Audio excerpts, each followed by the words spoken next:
Emma clutched her 6-month-old daughter Lily tighter against her chest as she counted the coins in her palm for the third time. $4.73. The fluorescent lights of Walker's pharmacy buzzed overhead, casting harsh shadows across her tired face. A package of the cheapest diapers, the kind that leaked and gave Lily rashes, cost $7.99. Emma had been stretching the last few diapers for days, rinsing and reusing them when she could, but now there was nothing left. The coins in her palm represented the absolute last of her money until her paycheck arrived in 3 days. "It's okay, sweet girl," she whispered as Lily fussed, her chubby hand reaching up to grasp a strand of Emma's unwashed brown hair. "We'll figure something out, we always do." At 23, Emma Mitchell hadn't planned on being a single mother working 2 jobs and still barely making ends meet.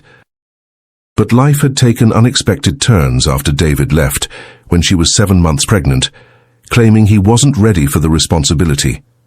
Her parents, disappointed in her choices and struggling themselves, offered little support beyond occasional babysitting when her shifts at the diner overlapped with her evening job cleaning offices. Emma placed the cheapest package of diapers in her basket and continued down the aisle, mentally calculating what she could put back. The baby formula was non-negotiable. She'd tried to breastfeed, but stress and exhaustion had dried up her milk supply months ago. Perhaps she could return the single apple and small container of yogurt she'd allowed herself. Food for herself was a luxury. Lily's needs came first. Behind Emma, though she didn't notice, stood a tall man in a charcoal suit. James Harrington, CEO of Harrington Enterprises, had stopped by the pharmacy on his way home from a board meeting to pick up heartburn medication. His company, which manufactured medical equipment, had just closed a deal worth millions. Yet, despite his success, something felt hollow lately. At 42, James had achieved everything he'd set out to accomplish professionally, but his personal life consisted of an empty penthouse apartment and dinner reservations for one. James observed the young woman ahead of him, noting her threadbare coat and the way she carefully examined price tags before putting most items back on the shelf. He watched as she bounced the infant gently while whispering reassurances. Something about her determination struck him, the quiet dignity with which she carried herself despite obvious hardship. At the checkout counter, Emma placed her items, the diapers, formula, and a small jar of baby food, and held her breath as the cashier scanned them. "That'll be $23.87, the teenage cashier said, popping her gum. Emma's heart sank. She had calculated wrong, or perhaps prices had increased again. "I'm sorry, I need to put something back." Her cheeks burned with embarrassment as she fumbled with the items, trying to decide what Lily could do without. "The diapers," she finally said, pushing them aside. "Just these other things, please." The cashier rolled her eyes and rescanned. $16.12. Emma stared at her handful of coins. Still not enough. Tears threatened, but she blinked them back fiercely. She couldn't break down here, not now. "I'm sorry, I can't." Her voice cracked as Lily began to whimper, sensing her mother's distress. "Is there a problem?" James's deep voice came from behind her. Emma turned, startled. The man standing there was clearly wealthy, from his tailored suit to his expensive watch and the subtle scent of high-end cologne. His dark hair was touched with distinguished silver at the temples, and his blue eyes assessed the situation quickly. "No, I'm fine," Emma said automatically, years of pride making her straighten her shoulders despite the humiliation burning through her. "Just need to put a few things back." James looked at the small pile of baby essentials and then at the infant, who was now rubbing her eyes tiredly against her mother's shoulder. "Please, allow me," he said, reaching for his wallet. "No." Emma's response was immediate and firm. "Thank you, but we don't need charity." James paused, recognizing the pride in her eyes. It reminded him of his own mother, who had raised him alone after his father died when James was just 10. He remembered the times she had refused help, even when they desperately needed it. "It's not charity," he said carefully. "Consider it a temporary loan, if you prefer." Emma hesitated, her need warring with her pride. Lily whimpered again, and that small sound made the decision for her. For her daughter, she could swallow her pride. "I can pay you back," she said quietly. "I get paid on Friday." James nodded, though he had no intention of collecting. He handed his credit card to the cashier.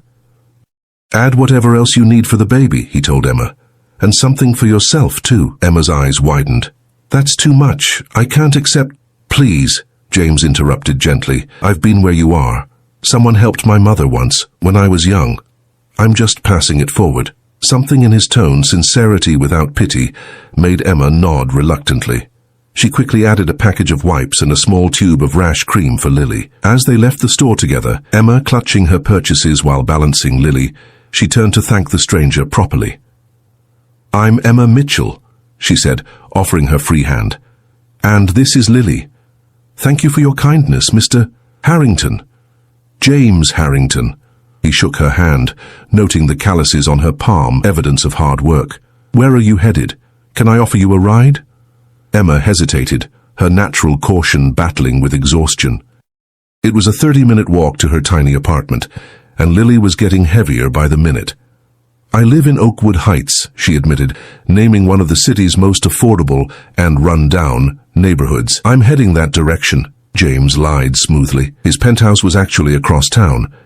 Please, it would be no trouble.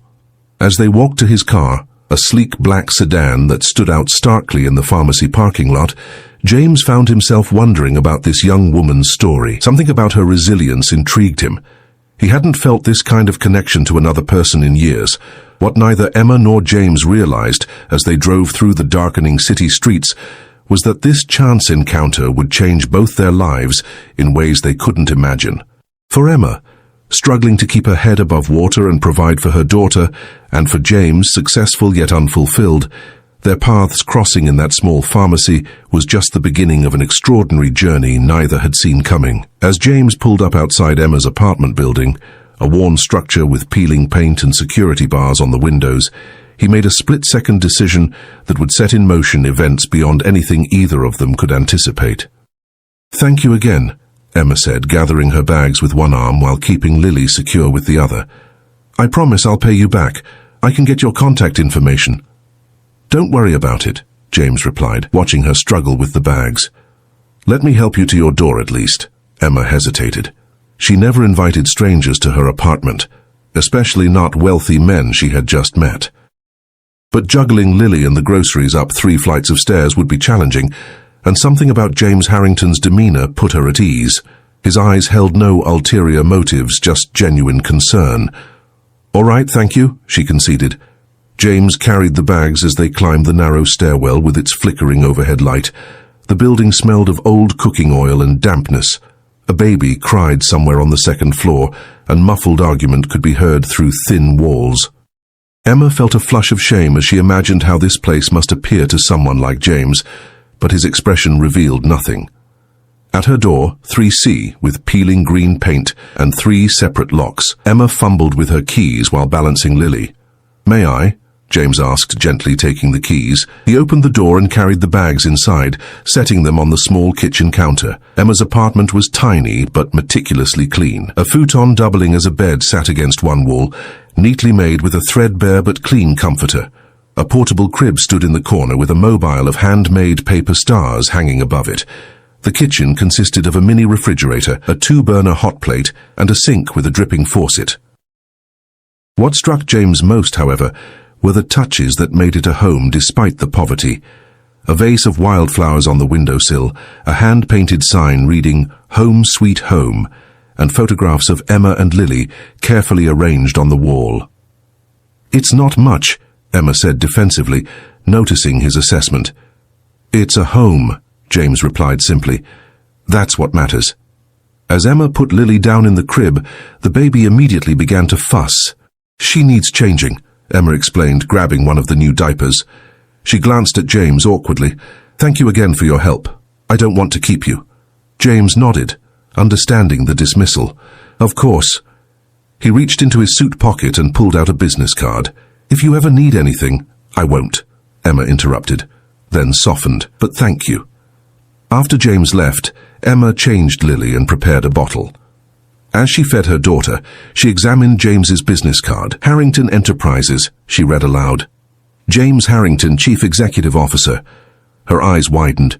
The man who had paid for her groceries wasn't just wealthy, he was the CEO of one of the largest companies in the city.